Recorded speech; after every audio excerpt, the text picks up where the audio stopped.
Halo guys, jumpa lagi dengan gue Indra di sini di Gabut Talks, dan kali ini gue mau review ada satu buku judulnya Semua Bisa Diatur nih, satu bundle nih ya. Nah, jadi ini dari penerbit Aksoro ID.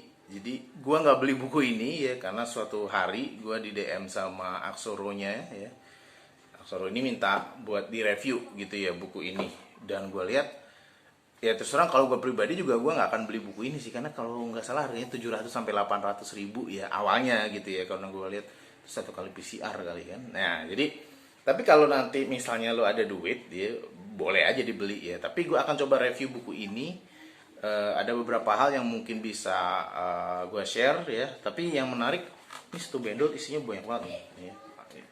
Ini covernya doang, ada Paramek ya, ini buat lucu-lucuannya sih ya. Ada ya ini banyaklah buku-buku tambahan ya, suplemennya kecil-kecil, dan ya ada cara baca kilatnya juga ya. Jadi ini buku intinya tuh ini ya, tapi ada juga nanti mana ya yang kurang lebih ada buku simpulannya lah kurang lebih ya. Tapi ini buku yang memang bakal kita bahas. Jadi judulnya adalah Semua Bisa Diatur ya. Gambarnya ada obat ya. Obat ini analoginya adalah untuk membantu meredakan pusing-pusing karena masalah tim, ya kan? Apa sih masalahnya tim? Ya coba kita lihat dari buku ini. Buku ini di sini udah ini tulis dua nih. Ada Afrik Wasiso ya, CEO Inspira Group, dan juga Rindi Alorerung ya. Ya ini masih sama ya, satu Inspira Group ya. Mungkin ini bosnya dan juga HR manajernya juga ya. Jadi masih satu entity. Mungkin penulisannya mungkin bisa sama atau beda, kita coba lihat. Tapi ada satu hal yang mungkin sangat menggelitik. Pertama sih dari cover sih, terus terang ini kan lucu ya. Jadi ada orang bingung dan dikasih obat, setelah dikasih obat ya bercahaya ya, atau jadi santa sih. Ya bercahaya maksudnya dia dapat penerangan ya. Jadi harapannya dengan baca buku ini orang yang pusing dengan tim ya bisa paham gitu ya. Tapi apakah semudah itu? Belum tentu ya, karena kalau udah ngomong tim, teamwork ya, team building, organisasi ya memang bikin pusing kepala ya. Tapi kurang lebih kalau lu mencari buku seputar organisasi, manajemen, HR, ini buku recommended ya. Nah, di buku ini di opening ya sangat bisa kita lihat ya ambisi dari buku ini ya sebenarnya, karena dari pengantarnya pun sudah dikasih tahu bahwa buku ini tujuannya adalah untuk membangun lingkungan yang baik sehingga perusahaan ya dengan sendirinya juga baik ya. Nah, berangkat dari teori itu sebenarnya kita singkirin dulu. Berangkat dari teori itu sebenarnya apa yang disampaikan memang baik ya, karena semua dari bab, mungkin kurang lebih ada 7 bab di dalam buku ini semua memang ngajarin tentang bagaimana untuk setting tim, mulai dari rekrutnya, mulai dari bikin visi misinya, contoh visi misi yang ada di perusahaan-perusahaan ya, ada yang startup, ada yang corporate yang udah gede gitu misalnya.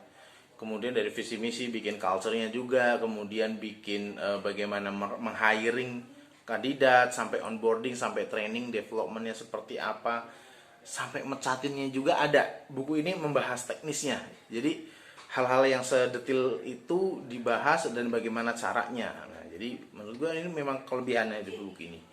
Tapi kalau boleh dibilang struktur buku ini dari 7 bab itu ya mungkin depannya tadi ya engagement atau culture, tengahnya itu adalah mengenai HR-nya itu sendiri ya, baru belakangnya adalah motivasi lah, bagaimana karena ini ditujukan untuk business owner ya, bagaimana mereka tetap survive, tetap bertahan untuk menghadapi kerasnya persaingan bisnis ya, yang bikin pusing ya, supaya dia tetap running bisnis begitu.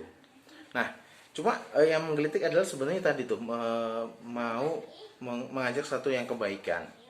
Mengajak baik itu udah bagus ya, udah betul ya.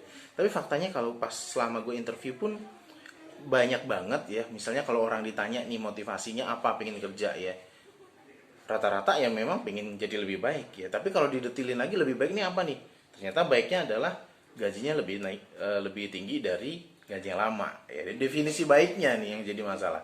Ada juga menurut dia rumahnya lebih dekat dibanding dengan perusahaan yang lama misalnya, makanya dia apply misalnya gitu. Ada lagi yang pengen kerja pakai kaos doang gitu, apa celana buntung ya, ya ada juga yang kayak gitu gitu. Jadi karena motivasi orang bisa beda-beda, nah definisi kebaikannya ini bisa beda nih. Nah makanya ketika kita mau setting sebuah kebaikan, ini PR banget sebenarnya adalah bagaimana ini bisa diterapkan, karena pikiran orang sama semua gitu loh, nggak semua punya idealisme ingin jadi baik gitu. Ya, ini ya namanya juga buku ya, jualan pasti ada idealismenya. Nah, tapi kalau dari sisi konten ya, buku ini sebenarnya memang kalau boleh dibilang eh, masih gue pertanyakan dengan judulnya ya, semua bisa diatur ya. Tapi kalau dibilang memang ini untuk business owner, hampir semua owner itu juga akan ngatur itu, ya nggak semua owner sih ya sebenarnya, tapi hampir ya mungkin udah karyawan 50 sampai 100 itu, yang ngapain sih owner ngurusin rekrut ya, owner ngurusin training ya, kasih aja ke orang HR, semua udah bisa diatur. Nah jadi sebenarnya ya yang ngatur HR gitu loh ya. Jadi kalau disebut ya semua bisa diatur HR, itu mungkin lebih tepat begitu. Atau mungkin ini kenapa dibikin buat para business owner, supaya business owner itu bisa ngatur HR. Jadi ngatur orang yang bisa ngatur. Iya, daripada owner yang nggak tahu apa-apa kan, ya lebih baik belajar dulu. Nah, itu mungkin ya, mungkin kayak gitu ya. Tapi ya itu dia, semua bisa diatur, ya yang ngatur HR juga gitu sebenarnya. Nah, em, kalau dari sisi halaman ini ada mungkin hampir 300-an ya, 300 halaman ya. Kelihatannya berat ya, kelihatannya tebel ya. Ini hardcover pakai art paper ya, terus ada desain-desainnya juga bagus. Ini kayak flat design gitu. Tapi nggak usah terlalu takut ya, karena meskipun dia tebel ya, tapi dia nggak apa ya namanya, nggak rapet-rapet gitu tulisannya kayak buku-buku teks teori gitu ya. Karena ya mungkin 70% isinya dia adalah isi tentang praktis ya, tentang teknis. Justru 30% menurut gue isinya cerita ya, sharing ya. Ya mungkin itu pembagiannya ini. Pak Afrik Wasisonya yang mungkin akan ngomong tentang cerita-ceritanya, terus Bu Rindinya yang ngomong tentang teknis HR-nya ya, karena dia HR manajernya mungkin ya, gue nggak tahu ya. Yang penting dari buku ini, kalau buat siapa layaknya ya tadi ya, karena memang buat business owner. Tapi satu sisi kalau buat business owner ya mungkin perlu dikembangin lagi sih dari sisi kenapanya ya, tadi itu tadi mengajak kebaikan, karena kita motivasi orang bisa banyak beda-beda begitu. Kemudian kalau buat mahasiswa, gue nggak tahu apakah mungkin nyampe apa enggak, dalam arti teknisnya udah cukup banyak begitu ya. Kalau mereka udah ada pengalaman magang, mungkin ada gambaran begitu ya. Mungkin mahasiswanya yang udah tingkat akhir, atau yang mungkin sudah pernah punya pengalaman kerja gitu ya. Atau mungkin konteksnya di organisasi kampus ya, agak maksa sih tadi ya. Tapi kalau praktisi HR menurut gue paling pas sih, paling pas. Tapi kalau baru praktisi HR yang mungkin ibaratnya kalau lu pingin dapat satu masukan tertentu gitu ya. Jadi karena buku ini nggak minta untuk dibaca urut-urutan dari bab 7 sampai bab awal sampai akhir gitu. Pilih aja mana yang mau ya. Mau baca tentang onboarding ya udah ambil. Mau baca tentang training ya monggo ya. Mau mencat orang tapi nggak merasa bersalah ada juga begitu ya. Nah, ini bukunya kurang lebih seperti itu sih ya, review dari gua. Jadi ya thank you aja dari Aksoro udah kasih buku gratis ya. Kalau ada lagi boleh.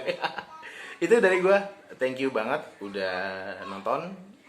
Mungkin kalau ada inputan, masukan bisa dikirim aja, atau komen juga bisa ya, atau mungkin bisa email juga di gabutalks@gmail.com. Thank you sekali lagi. Ciao.